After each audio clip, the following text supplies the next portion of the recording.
तो अब ये देखना कि लोग पैसे कमाते कैसे हैं, यानी कि आय का चक्रीय प्रवाह किस तरीके से होता है। तो मैं तुम्हें बहुत सरल सी लैंग्वेज में पहले बता देता हूँ क्या होता है। हमारे घर में से कोई एक व्यक्ति ऐसा ज़रूर होता है, या आमतौर पर भारत में हमारे से बहुत कॉमन पाया जाता है, कि पहले आपको 1 महीना कहीं जाके नौकरी करनी पड़ेगी। हाँ, फिर वो बदले में हमसे अपना काम करवाते हैं उस 1 महीने के उस चलते। उसके बाद वो लोग हमको देते हैं सैलरी, दूसरा फेस हो गया ये। फिर हम उस सैलरी को लेके जाते हैं मार्केट में, और फिर उसके बदले में ख़रीदते हैं सामान आ गया, पैसा ख़त्म। फिर वापस 1 महीने नौकरी करनी पड़ेगी, फिर सैलरी मिलेगी, फिर पैसा मार्केट में लेके जाओगे, और फिर सामान खरीद के, यानी अपनी ज़रूरत की चीज़ें खरीद के पैसा ख़त्म। तो ये हर वक्त, यानी कि जीवन यापन अगर चलाना है तो ये कार्य करना पड़ेगा। आय के चक्रीय प्रवाह का अर्थ मुद्रा के प्रवाह के रूप में परिभाषित किया जाता है। मुद्रा के प्रवाह यानी कि पैसे के लेन देन, ठीक है। आय का चक्रीय प्रवाह से अभिप्राय अर्थव्यवस्था के विभिन्न क्षेत्रों में मौद्रिक आय के प्रवाह या वस्तुओं सेवाओं के चक्रीय रूप के प्रवाह से। तो यहाँ से लेके यहाँ तक के लिए 1 नंबर के लिए याद कर सकते हैं, ठीक है। मतलब जैसे हम लोग पैसा कमाते हैं, हम लोग पहले क्या करते हैं, जाके 1 महीना नौकरी करते हैं। तो नौकरी करने में पैसे की कोई बात अभी आई नहीं। तो जो अब हम 2 तरह के क्षेत्र लेते हैं, अभी हमें पढ़ने को आगे मिलेगा। वैसे एक होता है हमारा घरेलू क्षेत्र जिसमें हम लोग रहते हैं, और फिर एक होती है हमारी फर्म इंडस्ट्री, जैसे नोएडा हो गया। तो सबसे पहले हमारे घर वाले 1 महीने उनको नौकरी करके देते हैं, और नौकरी करने में तो देखो कोई पैसे की बात है नहीं। बदले में वो जो हमको सैलरी देते हैं, अब पहली बार पैसे की बात हुई। तो ये एक ऐसा प्रवाह होता है जो पहले फर्मों द्वारा घरेलू क्षेत्रों को दिया जाता है, जैसे सैलरी। उसके बाद घरेलू क्षेत्र उसी पैसे को अपनी ज़रूरत की चीज़ों पर उपभोग व्यय में खर्च करता है मार्केट के अंदर जाके। इस प्रवाह को क्या बोल देते हैं वो लोग, आय का चक्रीय प्रवाह। तो वो कहता है कि अर्थव्यवस्था के विभिन्न क्षेत्र, अब विभिन्न क्षेत्र का मतलब है अर्थव्यवस्था के अंदर 4 क्षेत्र हैं। कौन कौन से? सबसे पहला है घरेलू क्षेत्र जिसमें हम लोग रहते हैं, दूसरी होगी हैं फर्में, तीसरी सरकार, और चौथा विदेश। ये 4 प्रकार के क्षेत्र हो सकते हैं। में मौद्रिक आय, जब इनके बीच में मौद्रिक आय के प्रवाह की बात होती है या फिर वस्तुओं और सेवाओं के चक्रीय प्रवाह की बात होती है, तब हम कहते हैं कि आय के चक्रीय प्रवाह की बात हो रही है। 1 महीने कमाया, सैलरी मिली, उसको खर्च करा, अपनी ज़रूरत की चीज़ें मिली, पैसा ख़त्म। तो ये चीज़ लगातार ऐसे लगातार घूमती रहेगी, और जब तक ये घूमना बंद नहीं होगा, और ये कभी बंद होगा ही नहीं। अगर आपने ऐसे कमाना, ये आय का चक्र प्रवाह करना बंद कर दिया, तो फिर आप जी नहीं पाओगे। हाँ, जब कमाओगे नहीं तो खाओगे नहीं। तो इसीलिए उसने आय के चक्र प्रवाह के 3 चरण बना रखे हैं। सबसे पहला चरण है उत्पादन चरण। अभी जब तुम आगे इस चैप्टर के प्रैक्टिकल पढ़ोगे तो ये तुम्हारा उत्पादन चरण, जिसको जनरेशन फेज भी कहा जाता है, ये तुम्हारे राष्ट्रीय आय को कैलकुलेट करने का सबसे पहला फॉर्मूला बनेगा, जिसको हम वैल्यू एडेड मेथड के नाम से जानेंगे, ठीक है। इसमें होता क्या है, इस चरण में फर्म साधन सेवाओं की सहायता से वस्तु एवं सेवाओं का उत्पादन करती हैं। अब ये क्या चीज़ है मैं तुम्हें वो बताता हूँ। देखो, किसी भी, अब जनरेशन यानी कि उत्पादन किसका होता है, इंग्लिश में लिखो तो गुड्स एंड सर्विसेज का, सही है। अब इन गुड्स एंड सर्विसेज का उत्पादन करने के लिए जिन चीज़ों की आवश्यकताएं होती हैं, सही है, उनको कारक सेवाएं भी कह देते हैं। तो क्या होता है कि सबसे पहले हमारा घरेलू क्षेत्र, सही है, सबसे पहले, अभी आगे मैं वापस से कह रहा हूँ कि जब ये आय का जो तुम्हारा आएगा ना प्रकार, जब तुम ये पढ़ोगे ना ये वाला इसमें क्षेत्र, जब तुम इसके सेक्टर्स पढ़ोगे तो यहाँ आगे पढ़ने को मिलेगा, अभी भी पढ़ने को मिलेगा। तो सबसे पहले किसी वस्तु का उत्पादन किया जाता है, ध्यान रखना। उत्पादन करवाता कौन है? उत्पादन करता है वैसे तो इंडस्ट्री यानी कि फर्म उत्पादन करती है, हमारी फर्में, और ये फर्में बिना घरेलू क्षेत्रों के उत्पादन नहीं कर सकती, ठीक।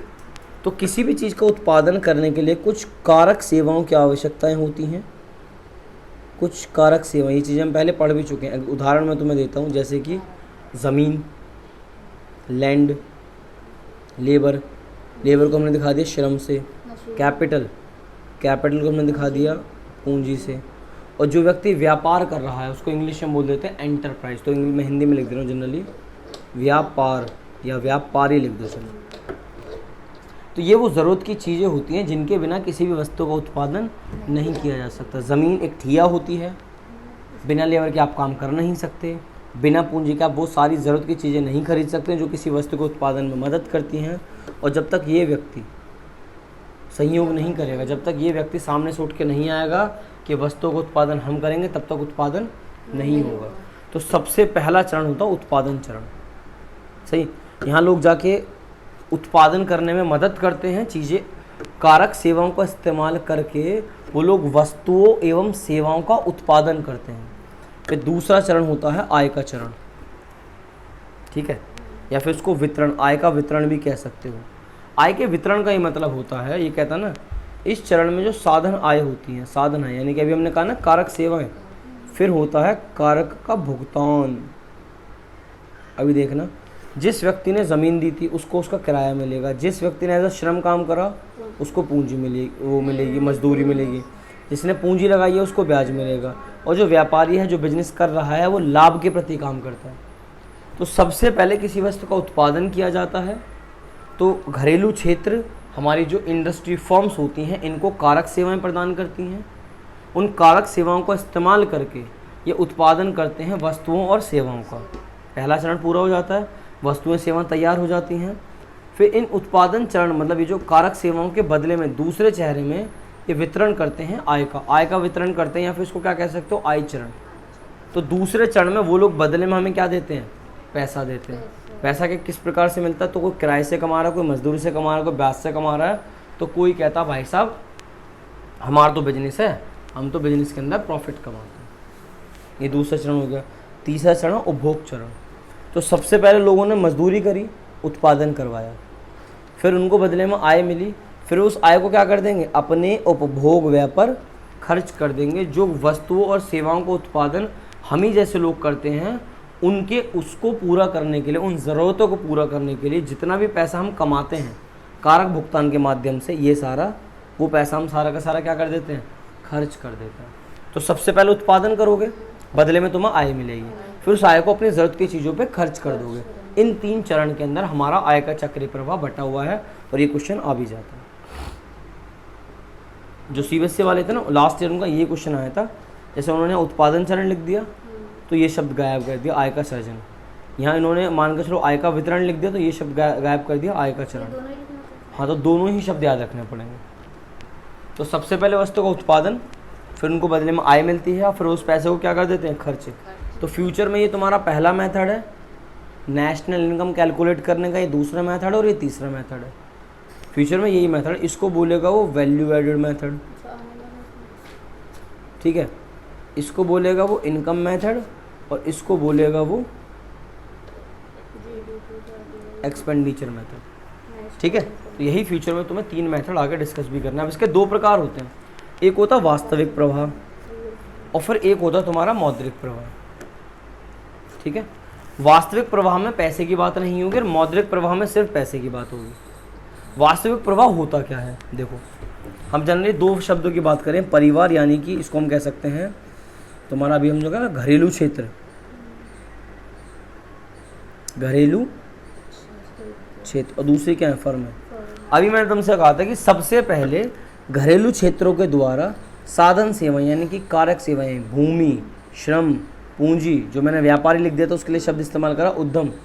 सबसे पहले ये जो हमारे परिवार होते हैं, हमारे जो घरेलू क्षेत्र होते हैं, सबसे पहले साधन सेवाएं किनको दी जाती हैं, हमारे द्वारा फर्मों को, जिसके माध्यम से ये क्या करते हैं, उत्पादन करते हैं।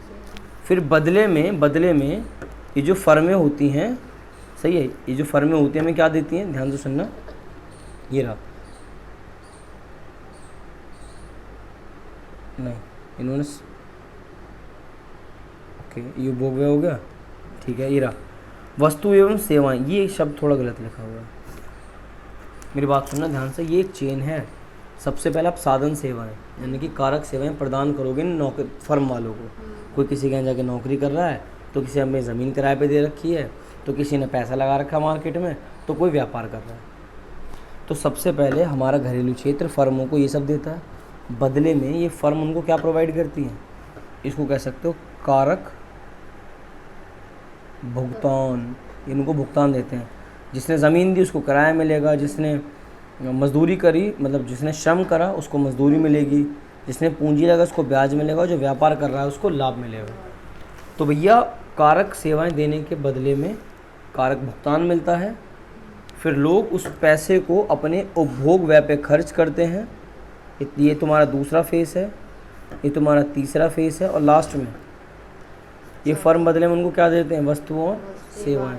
तो जब हमारा घरेलू क्षेत्र फर्मों को साधन सेवाएं प्रदान करे और फर्म वस्तुएं और सेवाएं प्रदान करे हमारे घरेलू क्षेत्र को, तो इनको कहा जाता है वास्तविक प्रवाह। ठीक है, वास्तविक प्रवाह। और फर्मों द्वारा कारक भुगतान किया गया, मतलब फर्मों ने इनको पैसे दिए कारक सेवाओं के बदले में, और हमारा जो परिवार है, परिवार ने फर्मों को पैसे दिए वस्तुओं और सेवाओं के बदले में। ये तुम आ भी रहे बस ऐसी करके नहीं आ रहा ना, तो तुम्हें कॉपी दो, मैं तुम्हें उसमें बताता हूँ। सुमित भाई यू आर जैम, आपकी बातचीत कैडी है, पेन लाओ। मैं तुम्हें सारा बता दूँ, चैप्टर नहीं तुम मुझे पेन तो दो। ऐसे होता है, देखो मैं इंग्लिश में लिख दे रहा हूँ। ये है हाउस होल्ड और यहाँ हो गई हमारी फर्म। सबसे पहले अगर किसी भी वस्तु का उत्पादन करवाना है तो हाउस होल्ड सेक्टर इन फर्मों को उठा लियो कारक सेवाएं प्रदान करता है। सबसे पहले हमारा हाउस होल्ड सेक्टर इन फर्मों को कारक सेवाएं प्रदान करता है कि ये लो, ये हमने आपको दी। ठीक है, सही है। वो होती क्या क्या है इंग्लिश में अगर लिखूं तो लैंड, लेबर, कैपिटल और एंटरप्राइज। मतलब समझो ज़मीन, श्रम, पूंजी, उद्यम। जब तक हाउस होल्ड सेक्टर फर्मों को ये सब नहीं दे देता ये उत्पादन कर ही नहीं सकते। ये हमारे बिना कुछ नहीं है, सही है। इनकी मदद से ये लोग उत्पादन करते हैं, कारक सेवाओं की मदद से ये लोग उत्पादन करते हैं, और सुमित उसी को उत्पादन चरण कहते हैं, यानी कि आय का सृजन कहते हैं। सही है, नीचे लिख दूंगा। अच्छा, कारक सेवाएं हाउस होल्ड सेक्टर ने फर्मों को दे दी, बदले में ये लोग कारक भुगतान करते हैं। ये आय का भुगतान कह सकते हो। अब वो क्या होगा, जिसने ज़मीन दी है उसको किराया मिलेगा यानी कि रेंट मिलेगा। जो एज अ लेबर काम कर रहा है उसको मजदूरी मिलेगी यानी कि वेजेस मिलेंगे। जिसने कैपिटल लगाया है उसको मिलेगा ब्याज यानी कि इंटरेस्ट मिलेगा। और जो उद्यम है, जो व्यापार कर रहा है, उसको मिलेगा लाभ, इसका मतलब है प्रॉफिट। तो सबसे पहले कारक सेवाएं दी जाती हैं हाउस होल्ड सेक्टर द्वारा फर्मों को। हमारे पेरेंट्स एज ए लेबर वहाँ जाके काम करते हैं, फिर बदले में उनको क्या दे देते हैं, वेजेस या फिर सैलरी मिलती है। फिर तीसरा चरण होता है, इसको कहते हैं तुम्हारे में उपभोग पर व्यय। यानी कि उपभोग का मतलब होता है किसी वस्तु का उपभोग करना, उसको खाना पीना इस्तेमाल करना। तो जब हमारे घर वालों के हाथ में किसी भी तरीके से पैसा आ जाता है तब वो कहते हैं जी तुम्हारे स्कूल की फीस जाएगी, तुम्हारा ये आना था, दूध वाले के देने हैं, राशन के। तो जिस भी प्रकार की हमारी ज़रूरतें होती हैं वो उस पैसे को, देखो सबसे पहले ये हुआ, फिर ये हुआ, अब तीसरे फेस में ये लोग उपभोग पर व्यय करते हैं और वो अपना पैसा किन के पास जाके खर्च करते हैं, फर्मों के पास। और चौथे चरण में ये लोग फर्म इनको बदले में क्या दे देती हैं, वस्तुओं और एवं आएगा वैसे, वस्तुएं एवं सेवाएं। भाई जब आप मार्केट में जाओगे कि जी हमें ये फलानी चीज़ चाहिए, वो आपको वो चीज़ दे देगा और बदले में आपसे पैसा ले लेगा, पैसा ख़त्म, फिर वही चीज़ चलता रहेगा। अब उसके अंदर ये जो कारक सेवाएं हैं, ये वाला पहला और ये जो चौथा है, इसको कहते हैं वास्तविक प्रवाह। सही है। और ये जो तीसरे नंबर का है वो आगे पीछे का रखें, और ये जो दूसरे नंबर का है इसको कहते हैं मौद्रिक प्रवाह। सही है, ये फर्क होता है। ये जो कारक सेवाएं का पहला फेस है उसको कहते हैं लोग ये रहा ना उपभोग व्यय। उपभोग व्यय नहीं है, ये है तुम्हारा हटियो उत्पादन चरण। तो इसको जब वो चरण के तौर में तोड़ता है तो सबसे पहला क्या है, उत्पादन चरण, और इसका नाम क्या है, आय का सृजन। जब उत्पादन होता है तभी लोग पैसा भी कमा पाते हैं। अगर कंपनियां चलेंगी नहीं, उत्पादन करेंगी नहीं, तो लोग भी पैसा नहीं कमा पाएंगे। तो उसको कहता हूँ आय का सृजन। ठीक है। फिर दूसरे फेस में जब आय का सृजन हो जाता है तब दूसरे चरण में ये लोग उसको कह देते हैं आय का चरण। देखो पहले तो उत्पादन हुआ, उत्पादन इन कारक सेवाओं के बिना नहीं हो सकता। उत्पादन किसका होता है, आमतौर पर वस्तुओं और सेवाओं का, जो बाद में हम ही को बेचते हैं। मतलब हम ही से वस्तुओं और सेवाएं बनवाते हैं और फिर हम ही को बेच के पैसा कमाते हैं। फिर ये है आय का चरण। इसका एक नाम और है आय का वितरण। वितरण का मतलब है, इसकी बात कर रहा कारक भुगतान की। ये तुम्हारा जो सेकंड वाला है ना, ये क्या तुम्हारा आय का वितरण। फिर जाके जो तीसरा चरण आएगा इस तरीके से, बिल्कुल व्यय, हाँ खर्च करना। यहाँ हो रहा नहीं उपभोग पर व्यय, ये खर्च कर रहे हैं किस पे, वस्तुओं और सेवाओं पर। व्यय चरण वो क्या है, दूसरा नाम इसका क्या है, आय का व्यय। मतलब आप अपनी यहाँ पे सारी आय खर्च कर देते हो, पैसा खर्च हो जाएगा, फिर से उत्पादन चरण के पीछे भगोगे, फिर तो यही चीज़ चलती रहेगी। तो ये चरण है और ये आय का चक्रीय प्रवाह है, जिसके अंदर कारक सेवाएं और ये जो वस्तु और सेवाओं जो वाली कंडीशन है, जो पहला वाला और चौथा वाला, इनको कहते हैं वो लोग वास्तविक प्रवाह, और उपभोग पर व्यय और कारक भुगतान को कहते हैं वो लोग मौद्रिक प्रवाह। ये डिफरेंस है इसमें। और इसी को पता क्या कहते हैं, जो भी हमने ये जो बनाया ना, ये जो बना रहे हैं जैसे कि ये पहले इनको देते हैं, फिर अभी तुम आगे पढ़ोगे, इसी को ना वो कहते हैं दो क्षेत्रीय मॉडल, 2 सेक्टर मॉडल। अभी आगे पढ़ने को मिलेगा तब वहाँ देख लेंगे। अब चाहो तो इनकी परिभाषा में तो मौद्रिक की पढ़ के दिखाता हूँ। मौद्रिक प्रवाह से अभिप्राय एक फर्म द्वारा परिवार को उनके साधन सेवाओं के लिए साधन भुगतान के प्रवाह से है। ठीक उसी प्रकार परिवार से फर्मों को उनके द्वारा उत्पादित वस्तुओं एवं सेवाओं के क्रय हेतु उपभोग व्यय पे है। तो साधन भुगतान करता है फर्म, क्योंकि उन्होंने साधन सेवाएं ली थी, और फर्म अपना पैसा खर्च करता है वस्तुओं और सेवाओं पे, जिसको वो लोग क्या कहते हैं, उपभोग व्यय। ये जो तुम्हारे पैसे का चलन है, पहले वाले में कारक सेवाओं में पैसों का चलन नहीं होता, ये वास्तविक प्रवाह हो गया। जब तुमने वास्तविक प्रवाह दिया तो बदले में क्या मिला, मौद्रिक प्रवाह। ठीक, फिर इन्होंने मौद्रिक प्रवाह दिया और बदले में क्या मिला, वास्तविक प्रवाह। अब तुम्हें कॉमन सी, मैं तुम्हें एक छोटा सा एग्जांपल देता हूँ। तुम्हारे पास पैसे हैं 100 रुपये, तुम दुकान पे जाओ और तुमने दुकान से कोई भी पर्टिकुलर चीज़ खरीदी, तो हमने जब दुकान वाले को पैसे दिए तो हमारी तरफ से हुआ मौद्रिक प्रवाह।